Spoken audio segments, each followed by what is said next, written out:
Herzlich willkommen bei Next Move. Die ersten Polestar 2 sind in Deutschland angekommen und einen davon darf ich heute für euch testen.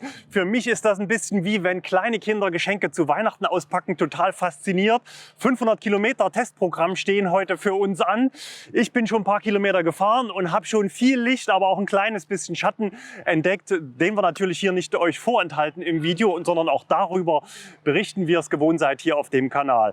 Wir interessieren uns natürlich für Qualität und Verarbeitung, für das Platzangebot.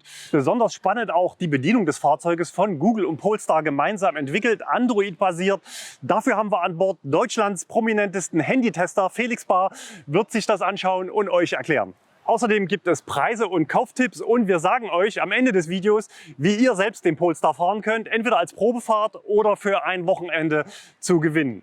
Anfang August kommen die ersten Kundenfahrzeuge nach Deutschland, einer auch davon zu uns, aber heute testen wir erstmal den hier. Auf geht's!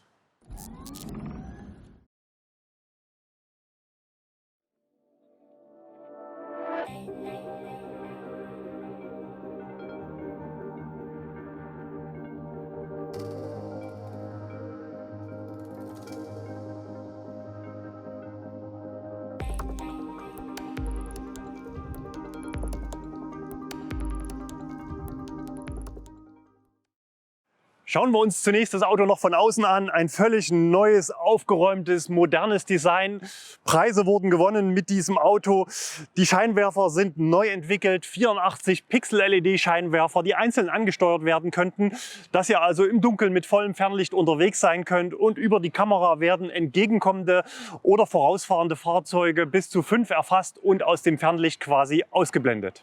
Öffnen und Schließen des Fahrzeuges entweder klassisch über den Schlüssel, da gibt es so kleine Knöpfe, normalerweise habe ich ihn aber nur dabei, greife hier in die Klinke rein und das Fahrzeug entriegelt und ich kann öffnen, zum Schließen, Tür schließen und hier außen auf den Sensor drücken und dann verriegelt er, blinkt kurz auf den Außenspiegeln und klappt die Spiegel an. Der Chargeport ist hinten links über einen Druck hier zu öffnen. Wir haben einen CCS-Anschluss und dreiphasiges Wechselstromladen mit 11 kW, was hier möglich ist. Schauen wir uns das Heck an. Auch hier sind natürlich die Scheinwerfer komplett LED. Sogar die Blinker und die Nebelscheinwerfer sind LED. Und natürlich beim Kofferraum drängt sich ein Model 3 Vergleich auf. Nämlich wir haben hier eine Fließhecklimousine, wo sich die Heckklappe über einen Kick hier unten komplett auch öffnet, ohne dass ich sie anfassen muss. Klassisches Öffnen der Heckklappe entweder über den Drücker am Schlüssel, aber auch hier unten über dem Nummernschild gibt es nochmal einen Knopf, wo ich sie aufmachen kann. Die Hutablage geht mit auf und ich habe hier meinen kompletten Kofferraum.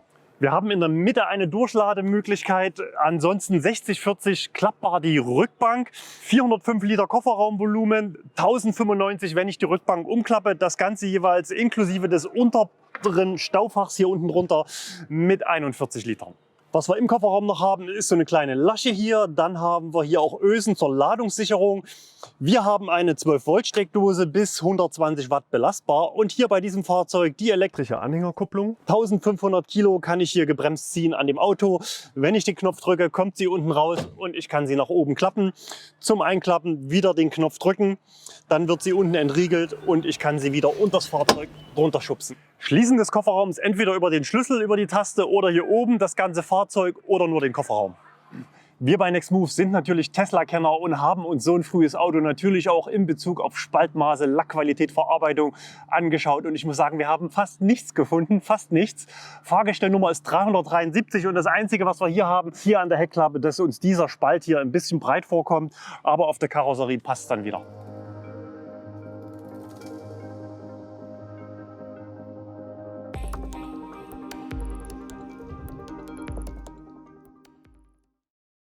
So, wir starten jetzt an der Ampel. Adaptive Cruise Control ist aktiviert. Das sieht man hier unten über das gelbe Symbol. Auto will also jetzt nach längerer Standzeit einmal kurz bestätigt werden über das Strompedal zum Losfahren. Links im Display sehen wir hier ein Speedlimit. Da bin ich mir nicht immer sicher, ob er die richtigen Daten hat. Ich meine, hier sind 50, er zeigt mir 40 an. Im großen Navi sehe ich es nicht. Navigation habe ich mir jetzt gerade stumm geschaltet. Das heißt, wir fahren jetzt auf die Autobahn. Totwinkelassistent habe ich hier am Außenspiegel, links oben, rote Lampe leuchtet, jetzt wäre frei und die Lampe ist wieder aus. So, Speedlimit ist auf 120 km/h jetzt und ich drücke den Tempomaten jetzt nach oben. Wenn ich drücke und halte, geht er hier offenbar in 1 km/h Schritten nach oben. und lässt sich auch höher als die erlaubten 120 km/h aktivieren. Machen wir natürlich nicht. Er beschleunigt schon leicht vor dem Spurwechsel. Das ist sehr angenehm.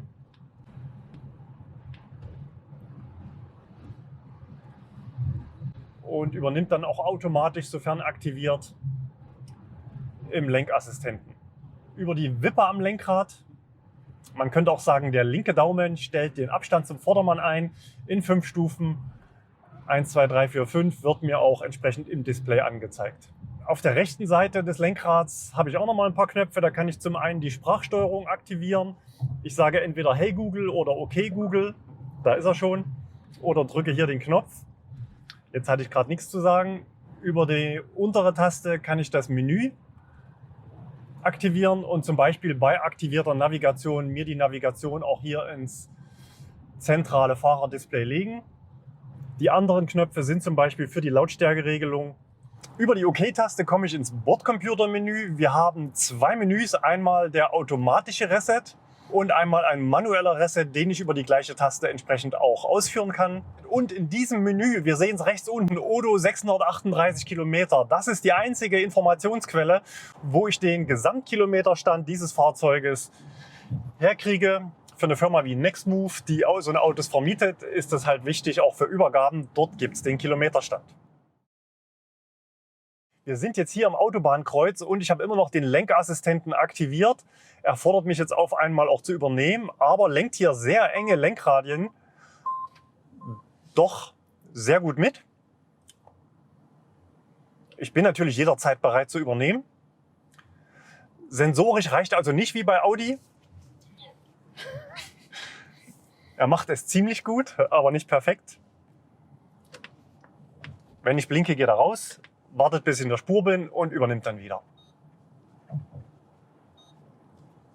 So, jetzt kommt hier eine Baustellensituation, das kann er natürlich nicht.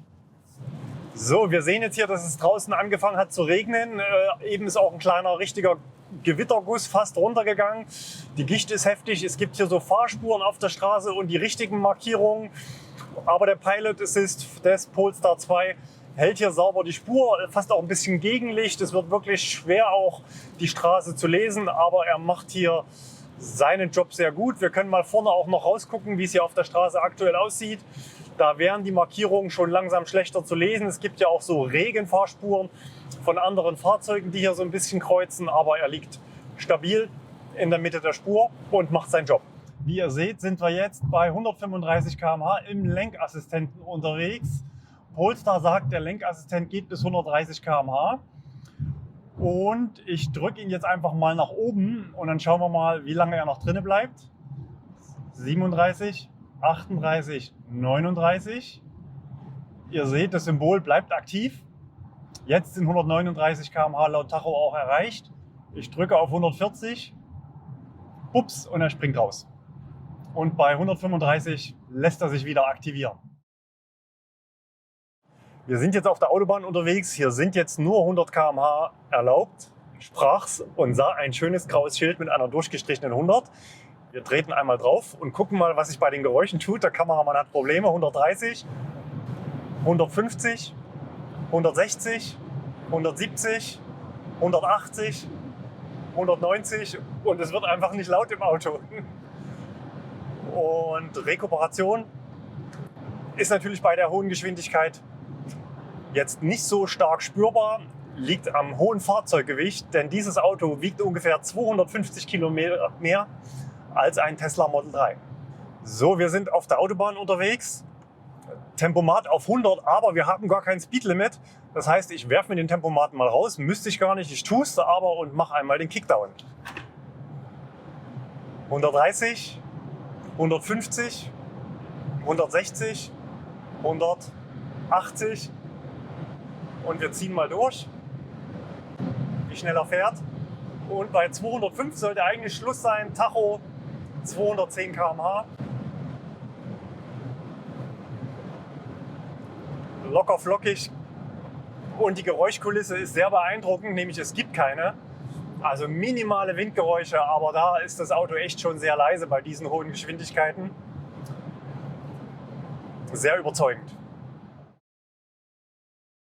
Die Langstreckennavigation wollen wir uns mal noch anschauen. Da ist natürlich Tesla das Maß der Dinge und alle anderen orientieren sich daran mit Echtzeitbelegung, mit automatischer Routenführung über Schnellladestationen auf der Langstrecke, dass man in ganz Europa sich frei bewegen kann. Immer mehr Schnellladestationen werden gebaut, auch außerhalb des Tesla Supercharger-Netzwerkes. Wir wollen mal schauen, wie gut es das Auto, der Polestar 2 hier drauf hat, damit zu navigieren. Navigiere zu Nextmove in Leipzig. Nach Nextmove Leipzig navigieren. Verständnis ist da.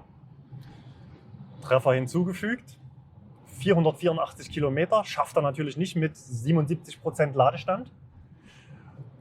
Hat sich jetzt Ladestation hinzugefügt, wirft sie aber nicht automatisch in die Navigation, sondern bietet mir an, auszuwählen, und er zeigt Zeiten an, plus 3 Minuten, plus 15 Minuten, plus 9 Minuten. Das sind aber nicht die Ladezeiten, sondern offenbar die Umwege von der Route, damit ich mir jetzt eine Ladestation auswählen kann. Er zeigt teilweise Belegungsdaten an, da steht dann sowas wie 2 von 2 verfügbar oder insgesamt 4. Und wenn ich jetzt zum Beispiel hier mal auf eine drauf gehe, ENBW insgesamt 4, weiß er hier offenbar, dass er 4 CCS hat, die auch sehr schnell sind, und 2 CHAdeMO, die er mir jetzt gar nicht hier anbietet. Hey Google, Ladestation hinzufügen. Ergebnisse für Ladestationen entlang der Route werden angezeigt. Er sucht erneut und er zeigt mir dann halt nicht super schnell an, sondern zum Beispiel nur mittel und schnell.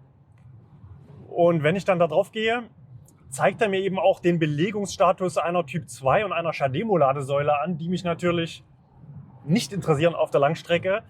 Und schnell 50 kW für ein Auto, was 3-mal so schnell laden kann, ist auf der Langstrecke nicht die erste Wahl. Ich habe es jetzt schon ein paar Mal durchprobiert und habe noch keine einzige Ionity-Ladesäule angezeigt bekommen. Warum sage ich Ionity? Es gibt natürlich auch noch Allego und Fastnet. Es geht mir darum, ein hohes Maß an Zuverlässigkeit zu haben und nicht nur einmal CCS 50 kW heutzutage vorgeschlagen zu bekommen, sondern auf Tesla Standard eine Navigation vorgeschlagen zu bekommen, was das Laden unterwegs angeht, nämlich ein Schnellladepark mit 4 oder 6 Ladestationen und ultraschnellem Laden, nämlich so schnell wie dieses Auto hier laden kann.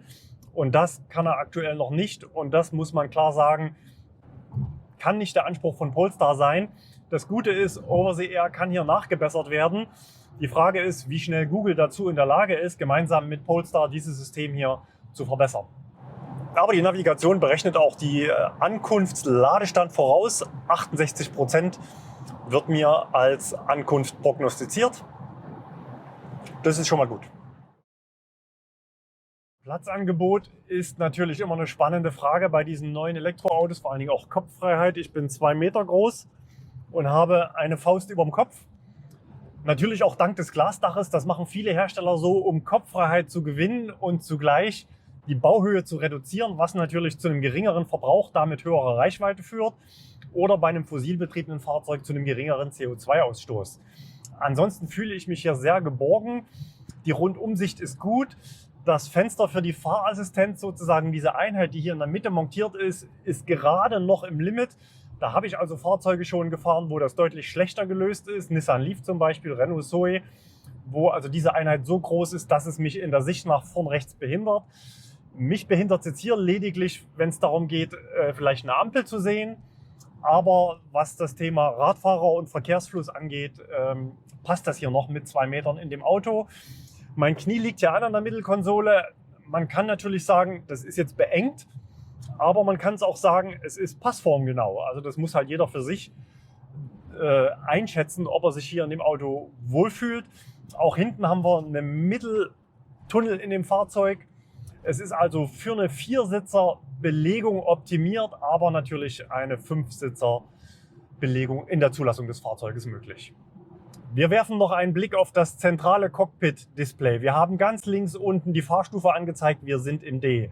Daneben 100 eingekreist, das ist das aktuelle Speedlimit. Unten Set-Speed, unsere eingestellte Tempomatgeschwindigkeit von 100 km/h im Abstandstempomat. Und der Polestar fährt jetzt auch 100 km/h. In der Mitte haben wir unseren Navigationshinweis, 4,4 Kilometer noch. Unten, dass der Abstandstempomat und der Lenkassistent aktiviert sind.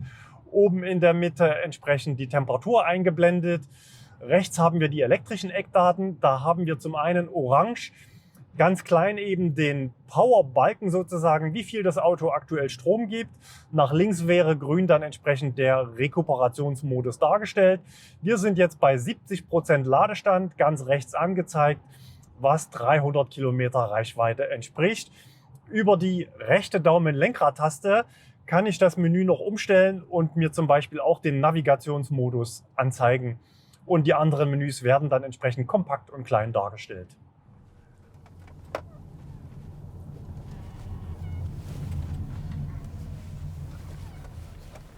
Einen guten Lenkeinschlag. Wo war denn hier rückwärts hier?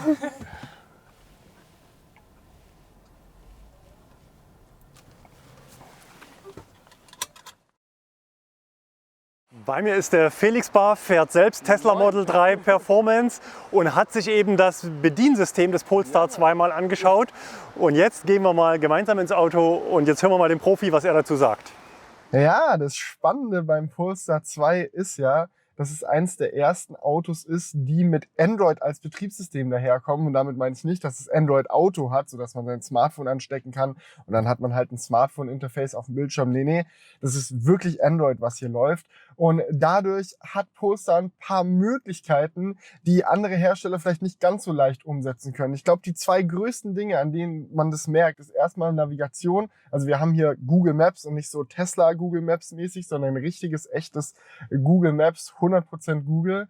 Mir wurde gerade schon gesagt, dass die Ladesäulen scheinbar nicht so gut damit funktionieren sollen, also dass er da einige Probleme hat. Aber was auf jeden Fall cool daran ist, dass man die ganzen Google Traffic Daten immer hat, dass die Navigation an sich wahrscheinlich relativ gut funktioniert. Ich habe es jetzt selbst nicht ausprobiert, aber was ich ausprobieren kann, ist hier einfach mal ein bisschen durchs Menü zu gehen, hier ein bisschen drin rumzuzoomen. Und was man hier echt direkt sagen kann, ist, dass das Navi tatsächlich sogar noch performanter ist als das in einem Tesla, weil was man relativ häufig hat, gerade beim Model 3 oder Model S, wie auch immer, wenn man rauszoomt, da kommen hier so Kasten von Teilen der Karte, die noch nicht vorgeladen wurden, weil er immer alles über mobile Daten zieht. Und das ist hier auf jeden Fall beim Polestar sehr viel besser. Also ich kann hier wirklich mich bewegen. Ich komme nie an den Punkt, wo irgendein Teil der Karte nicht geladen hat. Hier jetzt am Rand haben wir es ganz kurz gesehen, aber das ist wirklich kein Vergleich. Wir haben hier verschiedene Routenoptionen und alles. Das erinnert sehr an Google Maps, weil es halt eben auch einfach Google Maps ist.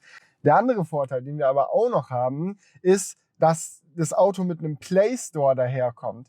Leider ist jetzt hier gerade kein Account eingemeldet, also ich hatte jetzt nicht die Möglichkeit, da einmal durchzugehen, zu schauen, was für Apps schon verfügbar sind, welche Apps noch nicht zu haben sind.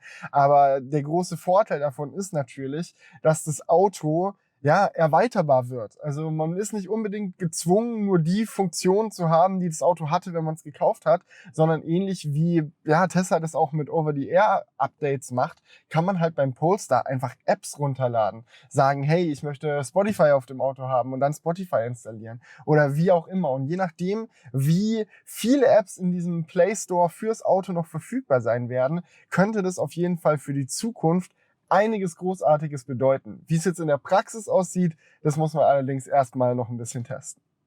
Abgesehen von diesen offensichtlichen Android-Apps ist mir aber doch aufgefallen, dass schon zumindest eine ordentliche Skin auf dem Betriebssystem drauf ist. Denn es ist schon alles sehr Polestar/Volvo-lastig hier drin. Gerade hier, wenn wir einfach reingehen, wie das ganze Design aufgemacht ist. Man sieht das Auto relativ gut. Wir haben hier mehrere Einstellungen, die sich sehr auf die Funktion von dem Auto beziehen. Also ich bin schon sehr gespannt, wie andere Autos mit dem Android-Betriebssystem dann aussehen werden. Aber so wie Polestar das jetzt hier umgesetzt hat, ist es schon sehr, sehr schick und meiner Meinung nach auch ein Ticken schicker, als es zum Beispiel bei richtigen Volvo-Autos ist oder auch beim Polestar One. Da ist ja noch dieses Volvo-Betriebssystem drin. Und ich denke, dass dieses Android-Betriebssystem mit dem Polestar-Skin zumindest drauf ein absolut guter Schritt in die richtige Richtung ist. Also ja, ich bin schon angetan.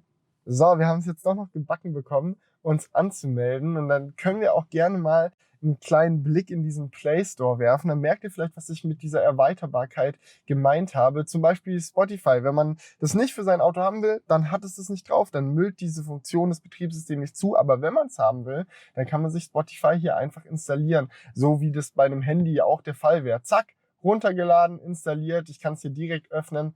Hammer. Jetzt haben wir hier eine Spotify-Version für das Auto quasi.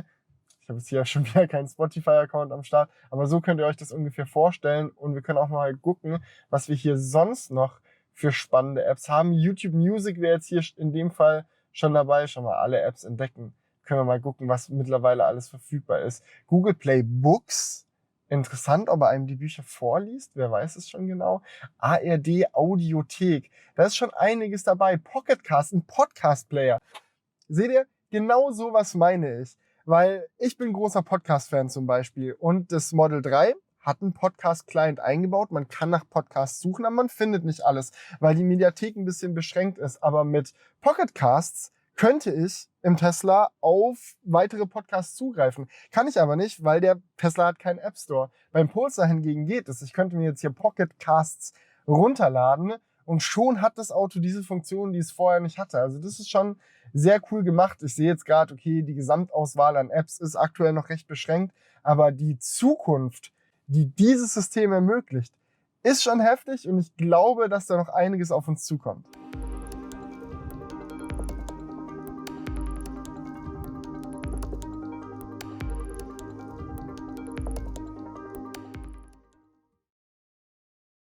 Wir schauen uns nochmal die Bedienelemente des Fahrzeuges an, sowohl das klassische als auch nochmal das zentrale Display. Hier links in der Tür also Fenster und Spiegel, soweit klassisch, auch Fensterverriegelung hinten sind möglich. Memory-Sitz haben wir hier unten, kann man sicher auch an die Schlüssel koppeln. Dann haben wir hier die Hebel soweit klassisch, die Lenkradtasten haben wir im Video soweit durchbesprochen. Wir haben hier in der Mitte unseren Wählhebel, nach vorne geht der Rückwärtsgang an, entsprechend mit der Kamera. Und wenn wir einmal dabei sind, können wir hier auch aufs 360-Grad-Bild gehen. Die Linien kann man wahlweise ein- oder ausblenden, aber auch einzelne Kameras entsprechend hier aufrufen. Mit zum Fahrer ranziehen geht es entsprechend in den Vorwärtsgang und in den D. Der kleine Knopf wäre für die Parkstellung. Ganz nett hier oben am Spiegel versteckt. Dort haben wir noch für Coming Home Funktion, dass wir also Garagentore zu Hause, auf Arbeit und im Fitnessstudio, weiß ich nicht, wo auch immer man noch anlernen kann. Und das allermeiste geht über das Zentraldisplay. Unterhalb haben wir hier noch eine induktive Ladeschale fürs Handy, 2 USB-C-Anschlüsse, ich glaube hinten gibt es auch noch welche.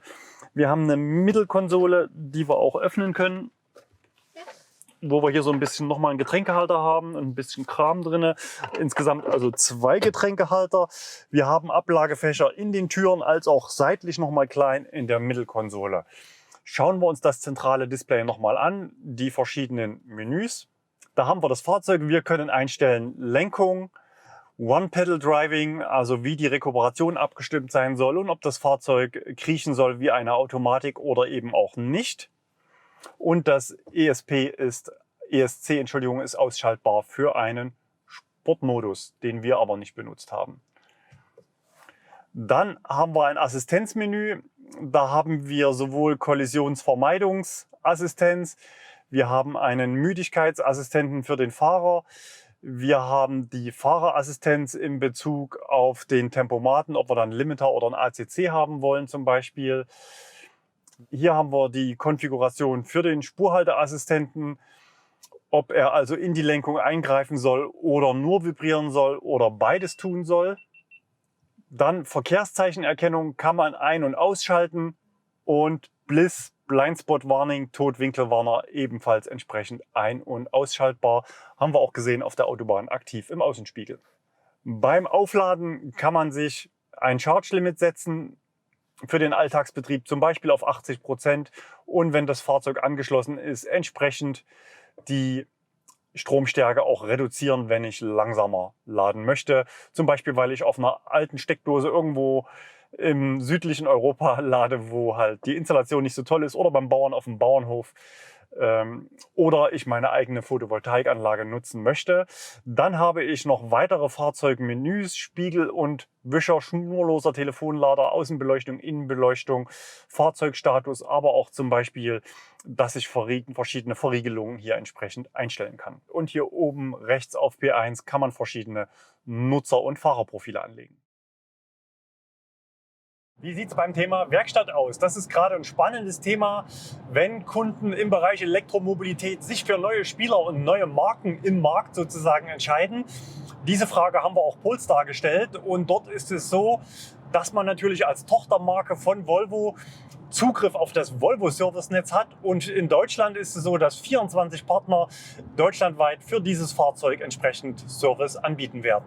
24 klingt vielleicht nicht so viel, aber wenn man es in Relation setzt, zum Beispiel zu Tesla, ist es doch eine ganze Menge. Tesla hat sich jahrelang in Deutschland mit einer Handvoll Service-Center durchgehangelt. Inzwischen sind es 9 bei Tesla, weitere in Ankündigung. Insofern sind 24 Servicepartner für den Polestar 2 doch eine ganze Menge und gerade zum Marktstart doch eine ausreichende Flächenabdeckung in Deutschland. Wer uns noch nicht kennt, wir bei Nextmove, wir leben Elektromobilität. Mein Name ist Stefan Möller. Ich bin schon 8 Jahre elektrisch unterwegs in verschiedenen Autos, die ich natürlich auch gerne teste hier auf YouTube für euch. Also gerne Kanal abonnieren. Ansonsten könnt ihr bei uns diese Autos ausprobieren. Wir haben eine Flotte deutschlandweit an 11 Standorten von 400 vollelektrischen Fahrzeugen, die wir für Kurzzeitmiete, aber auch im Abo anbieten. Mit dem Tempomaten hatte ich noch ein kleines Problem, möchte ich es mal nennen. Den kann ich ja über meine Plus- und Minustasten am linken Daumen quasi steuern. Wenn ich kurz drücke, dann springt er 5 km/h hoch. Wenn ich lange drücke, dann nur 1 km/h, so wie jetzt. Und wieder unten lange drücken geht 1 km/h runter. Aber vorhin war es mal andersrum. Und dann konnte ich ihn praktisch über Kurzdrücken nicht in 5 km/h Schritten verändern. Und da weiß ich nicht, woran das liegt. Man könnte jetzt in die Bedienungsanleitung gucken. Aber bei Polestar gibt es auch eine Hotline. Es gibt halt Unternehmen, die wollen mit ihren Kunden nicht mehr telefonieren. Aber bei Polestar hat man sogar ins Auto einen Telefon-Button eingebaut. Und zwar nicht nur den SOS-Button. Den werden wir natürlich nicht drücken, weil wir keine Notsituation vorliegen haben. Aber wir haben einen Connect-Button. Und der ist dafür da, um Fragen zu beantworten. Jetzt weiß ich natürlich nicht, ob man da in deutscher Sprache meine Fragen beantworten kann, weil es gerade mal 5 Polestar 2 in Deutschland gibt. Und ich würde mal sagen, wir probieren es einfach mal aus. So, hier ist der Knopf, Connect heißt er. Nee, danke für Ihre Nutzung von Anruf beendet. So, das war nichts. Wie wir gesehen haben, läuft es noch nicht. Ganz ehrlich, hätte es uns aber auch gewundert, wenn ich hier jetzt jemand in deutscher Sprache am Telefon gehabt hätte. Ist ein völlig anderer Weg, als es Tesla geht, dass man auch telefonisch mit den Kunden kommuniziert, denn wir treffen oft Tesla Neukunden oder Erstbesitzer, die nicht aus der E-Mobility-Blase bekommen, sondern das Auto so benutzen wie ganz normale Menschen und oftmals mit vielen Funktionen, die das Fahrzeug bietet, nicht vertraut sind. Und insofern ist eben mit so einer Connect-Taste ein ganz anderer Weg hier eingeschlagen. Werfen wir noch einen Blick auf die technischen Daten des Polestar 2. Da ist natürlich allen voran die Reichweite zu erwähnen. Nach WLTP 470 Kilometer. Ein Verbrauch von 19,3 Kilowattstunden ergibt sich da. Da sind die Ladeverluste schon mit drin. Das sind mit dem Hausstromtarif ungefähr 5 bis 6 Euro auf 100 Kilometer.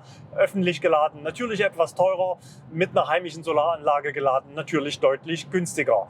Der Luftwiderstandsbeiwert oder auch CW-Wert genannt, liegt bei 0,278 und damit ziemlich gut, aber eben schlechter als ein Tesla Model 3 zum Beispiel, was da mit ungefähr 0,23 daherkommt. Die Batteriekapazität, so ist sie auch im Fahrzeugschein angegeben, liegt bei 78 Kilowattstunden. Das ist eine Bruttoangabe. Netto ist das, was man entnehmen kann, liegt vermutlich bei ungefähr 73 Kilowattstunden. Also auch dort ungefähr Werte im Bereich eines Tesla Model 3 oder minimal weniger. Die Batterie wiegt nur 385 Kilo, wenn man nur die Module betrachtet. Aber natürlich muss man das Ganze schön verpacken, Thermalmanagement und entsprechend auch ein Gehäuse. Kommt man auf 500 Kilogramm, auch das ist aber ein guter Wert. Auf die Batterie gibt Polestar 8 Jahre oder 160.000 Kilometer Garantie, was zuerst eintritt. 70% Kapazität ist entsprechend die Leistungsschwelle für die Garantie. Die Höchstgeschwindigkeit ist mit 205 Kilometer pro Stunde angegeben. Beschleunigung im Start 0 auf 100 Kilometer pro Stunde mit 4,7 Sekunden. Bodenfreiheit wird oft gefragt als Kommentar unter unseren Videos. 15,1 Zentimeter.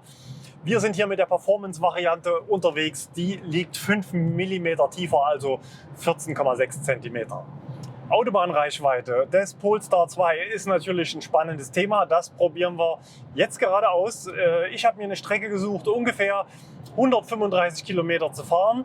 Richtgeschwindigkeit 130 km/h, sofern verkehrsbedingt möglich. Das tun wir jetzt auch. Die Tachoabweichung, ich habe ein GPS parallel mitlaufen bei dieser Geschwindigkeit, liegt im Bereich 4 bis 5 Kilometer pro Stunde.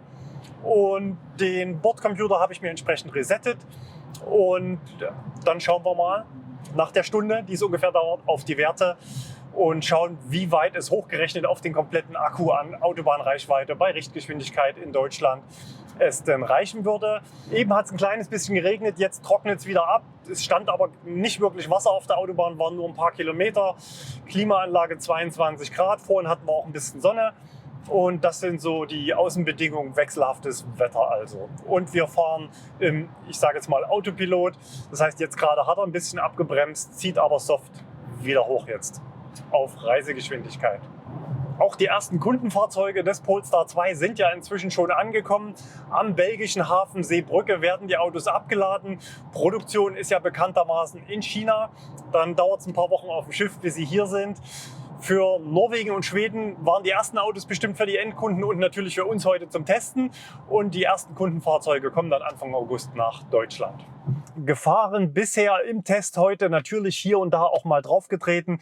222 Kilometer, ein Durchschnitt von knapp 25 Kilowattstunden pro 100 Kilometer, 50 noch zu fahren, also nicht ganz 300 Testkilometer für den ersten Ladestopp. Ist jetzt nicht unbedingt berauschend, aber wenn das Auto neu ist, dann tritt man vielleicht auch noch einmal mehr drauf als im Alltag. Wir sind ja auch mal vorhin kurz VMAX gefahren. Insofern schauen wir doch mal, was bei unserem Autobahntest für eine errechnete Reichweite gleich rauskommt.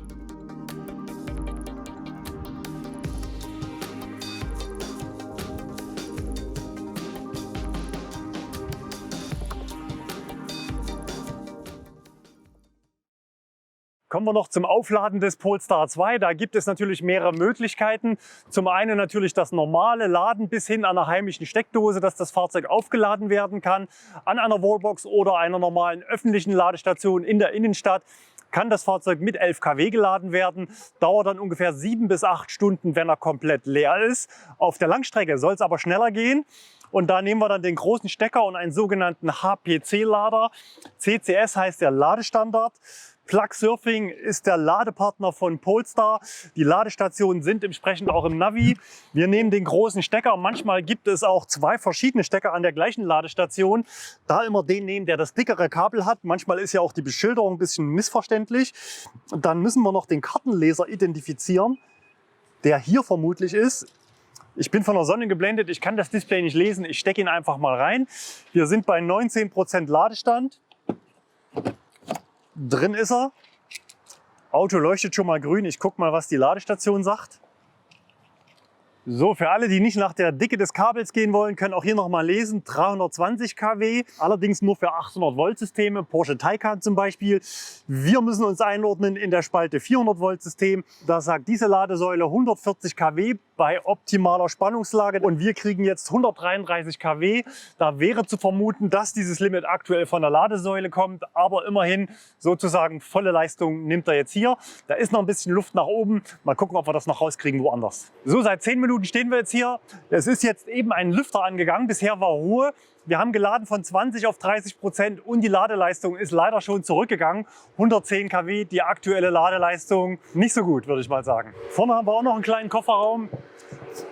So geht er auf, etwas über 30 Liter Stauraum. Wir haben hier 2 Ladekabel drin. Eins von beiden ist Serie, das zweite kostet Geld.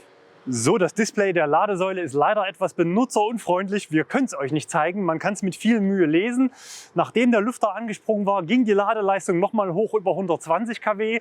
Aber jetzt sind wir bei der Hälfte und seit einigen Minuten liegen wir hier also im Bereich 82, 83 Kilowatt Leistung. So, wir sind gefahren, unser GPS-Profil rein auf der Autobahn. Wir haben vor und nach dem Stau genullt, war 117 Kilometer pro Stunde GPS, dass ihr ungefähr einen Eindruck kriegt, wie schnell wir gefahren sind. Wir sind 130 Kilometer gefahren und haben dafür 48% verbrauchten Akkustand sozusagen zugrunde liegen. Das heißt, Autobahnreichweite soft gefahren im Sommer 270 Kilometer. Das ist unterhalb unserer Erwartung. Einordnung im Fazit ganz am Ende.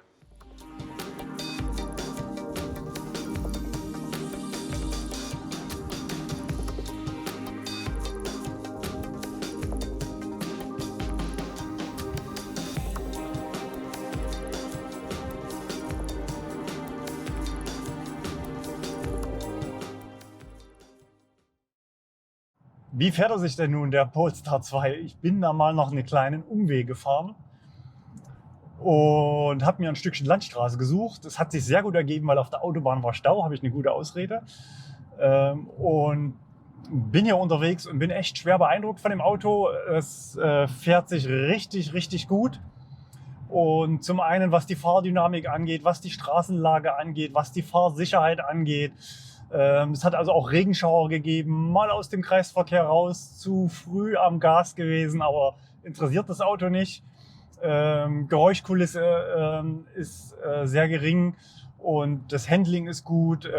Es fährt sich richtig, richtig gut und auch richtig natürlich sozusagen, muss man sagen. Ich habe mir auch die Rekuperation entgegen meiner Natur auf die mittlere Stufe jetzt gestellt. Das ist ein bisschen natürlicher dann, dass er nicht gleich so hart in die Reku geht. Denn wenn man es braucht, kriegt man es ja beim Polestar 2 auch noch auf der Bremse. Das heißt, wer bremst, vernichtet Energie, gilt hier zunächst noch nicht, erst wenn man voll in die Eisen geht.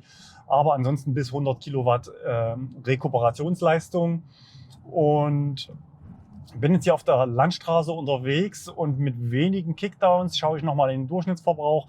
Bin ich jetzt hier mit einem 20er Durchschnittsverbrauch, 20 Kilowattstunden auf 100 Kilometer unterwegs, flott gefahren und habe aber zugleich der Navi-Prognose, wobei ich mir nicht sicher, ob das Navi Landstraße und Autobahn entsprechend gewichtet, hatte mir eine Ankunft mit 12% an meinem eigen angegebenen Ziel angegeben und 50 Kilometer später habe ich mich immerhin schon auf 17% hochgekämpft.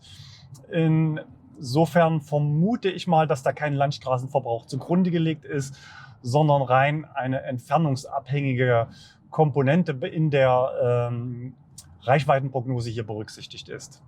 Meine Testfahrt dauert nun schon 4 Stunden 45 Minuten und man kann sich dran gewöhnen. Gerade als großer Mensch ist es ja auch wichtig, ein Auto mal länger zu testen, ob nicht dann doch irgendwann noch die Rückenschmerzen kommen, weil man vielleicht doch nicht so gut drin sitzt. Das sollte normalerweise jetzt spätestens der Zeitpunkt sein. Bisher ist es nicht gekommen. Ich sollte wohl in dem Auto sitzen bleiben und es heute nicht wieder zurückgeben. Aber so 2 Stunden darf ich ja noch. Und der Lenkassistent lässt sich laut Polestar bis 130 km/h aktivieren. Da ist Luft nach oben. Ich konnte ihn aktivieren bis 135 km/h und über Steigern der Geschwindigkeit über besagte Plus-Taste nutzen bis 139 km/h. Bei realer erreichter Geschwindigkeit 140 km/h laut Tacho steigt der Lenkassistent zumindest aus. Ein wichtiges Merkmal, gerade für Kunden, die den Polestar 2 mit einem Tesla Model 3 vergleichen. Model 3 liest ja keine Schilder und macht dann logischerweise auch nicht das, was draufsteht. Der Polestar 2 liest die Schilder zuverlässig, aber wenn er keine Schilder hat, zeigt er regelmäßig komische Werte an. Innerorts Tempo 100, Autobahn Tempo 100, obwohl innerorts jeweils logischerweise ein 50er-Limit war und außerorts teilweise komplett auf der Autobahn freigegeben war und hatte eine Tempo 100.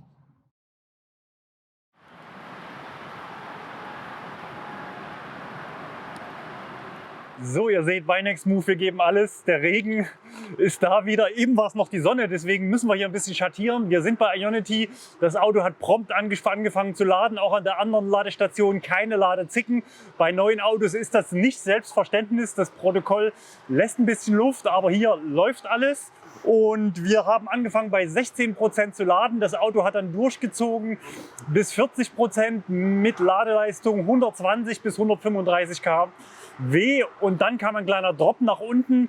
Da ging es auf 80 kW und jetzt nämlich 205 Ampere. Also für die Technikfreaks, für die Stromstärke bringt die Ladeleistung. 205 zieht er jetzt relativ konstant durch. Wir sind bei 53%, und dadurch, dass die Spannung hochgeht, geht auch die Leistung hoch, also konkret 87 kW jetzt wieder. Das macht er schon eine ganze Weile. Wir lassen die Ladekurve nicht komplett durchlaufen, sondern wir wollten also gucken im optimalen Ladefenster, wie schnell lädt das Auto. Für Tesla reicht es nicht, aber es ist trotzdem ganz gut und ziemlich schnell. Die 150 kW haben wir nicht gesehen. Betriebstemperatur war mutmaßlich erreicht, aber wir haben immerhin jetzt auch ein paar Werte für euch zum Zeigen. So, wir schauen uns nochmal die Außenspiegel an. Dort gibt es ja auch ein einzigartiges Designelement bei Polestar, nämlich dass es keinen echten Rahmen um den Spiegel ringsherum gibt, sondern der Spiegel bis zum Rand geht. Und wir sehen hier, wir fahren in der Gischt auf der Autobahn. Es regnet und das Wasser wird aufgewirbelt von den Fahrzeugen davor. Aber wie ihr seht, der Spiegel bleibt relativ sauber. Kommen wir nun zum Fazit. Das sind sie, unsere Top 3 und Flop 3 für den Polestar 2. Beginnen wir mit den Top 3. Erstens, das Android Automotive System. Ihr habt es von Felix gehört. Polestar setzt hier neue Maßstäbe im Markt für bedarfsgerechte Individualisierung von Funktionen. Viele Hersteller starten aktuell Digitalisierungsinitiativen für die Zukunft und Polestar geht jetzt schon damit in Serie. Zweitens, Qualität, Verarbeitung, Optik. Das Auto wirkt innen und außen absolut hochwertig. Ich habe mich über Stunden sehr wohl gefühlt und das Ganze wirklich auch von Beginn ab mit dem ersten Auto, was zum Kunden geht. Drittens, Fahrdynamik und Fahrspaß. Das Auto ist sehr agil und sehr sicher zu bewegen. Auch bei hohen Geschwindigkeiten ist der Durchzug sehr gut. Das Auto klebt auf der Straße. Insgesamt wirkt der Polestar 2 ganz und gar nicht wie ein Erstlingswerk eines Neulings, sondern wirkt absolut erwachsen, hochwertig und souverän und bietet noch dazu jede Menge Komfort und Fahrspaß. Kommen wir zu den Flop 3. Unsere Kritikpunkte wollen wir euch natürlich nicht vorenthalten. Erstens, die Reichweite lag unter unseren Erwartungen. Der Polestar 2 ist kein Reichweitenmonster, er hat dafür andere Qualitäten. Zweitens, die Einbindung der Ladestationen für eine Langstreckennavigation ist aktuell noch nicht für Kunden ohne E-Auto-Erfahrung geeignet. Polestar will und muss an dieser Stelle nachbessern. Drittens, die Verkehrszeichenerkennung hat eigentlich gut funktioniert, sofern es denn was zu lesen gab. An vielen Stellen wurden aber falsche Limits angezeigt, vor allem innerorts. Ein Assistenzsystem sollte eigentlich Sicherheit bringen und keine Verunsicherung. Noch dazu nehmen die gelesenen Limits keinen Einfluss auf die im Tempomat gewählte Geschwindigkeit. Bei allen 3 Punkten sehen wir aber Potenzial für Verbesserungen über Software-Updates. Sogar beim Thema Verbrauch scheint das möglich. Jaguar, Audi und Tesla haben es vorgemacht, dass nachträglich Verbrauchsoptimierung möglich ist. Auch der Polestar 2 Digital Key und Apple CarPlay werden erst später im Software-Update nachgeliefert. Wie kommt ihr nun zu eurer Probefahrt? Möglichkeit 1, Newsletter abonnieren. Polestar bietet im August Probefahrten an in 7 Städten in Deutschland: München, Stuttgart, Köln, Düsseldorf, Frankfurt, Hamburg, Berlin. Oder ihr schreibt uns in die Kommentare, wie euch das Auto gefällt, und ihr könnt bei Next Move ein Wochenende Polestar 2 gewinnen. Ich muss mich echt schweren Herzens wieder trennen. 500 Kilometer heute testen mit dem Polestar 2 haben mich ziemlich angefixt von dem Auto. Hier hinten stehen noch die Fahrautos in den anderen Farben. Wir haben sie euch gezeigt. Ich hoffe, es hat euch Spaß gemacht. Wir sehen uns wieder im nächsten Testvideo. Kanal abonnieren. Bis dahin, macht's gut.